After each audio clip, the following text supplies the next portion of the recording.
बिस्मिल्लाहिर्रहमानिर्रहीम। ये मैं जामे मस्जिद फ़ातिमा व मदरसा के छत पर खड़ा हूँ, जो लेंटर अल्हम्दुलिल्लाह डाल दिया गया है। ये वो कमरा खाली है, जो कमरा भी बनाना है और तय खाने का जिसके ऊपर लेंटर डालना है। ये हमारा उधर फ्रंट है जी, ये दरवाजे के आगे ये सारा फ्रंट चल रहा है। ये आगे गली है, ये दीवार है साथ। तो अल्हम्दुलिल्लाह ये लेंटर हो चुका है। ये नीचे देखें, ये शटरिंग है, ये नीचे तहखाने की शटरिंग है।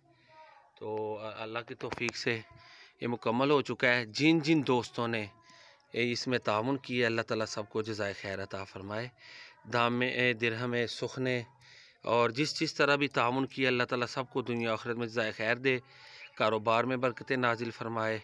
और कुछ दोस्तों ने कहा कि अल्लाह ताला उनकी औलाद को नेक करे, जैसे हमारे भाई हैं एक, तो अल्लाह ताला उनकी औलाद को नेक करे, दीनी कामों की तौफीक दे। और अल्लाह ताला इसको मज़ीद जो है हमारे इस इदारे को पाया तकमील तक पहुँचाए। यहाँ बच्चे दीन सीखें, कुरान पढ़ें पढ़ाएँ। अल्लाह ताला सबको, जो लोग इस कार खैर में शामिल हैं, जज़ाए खैर अता फ़रमाए।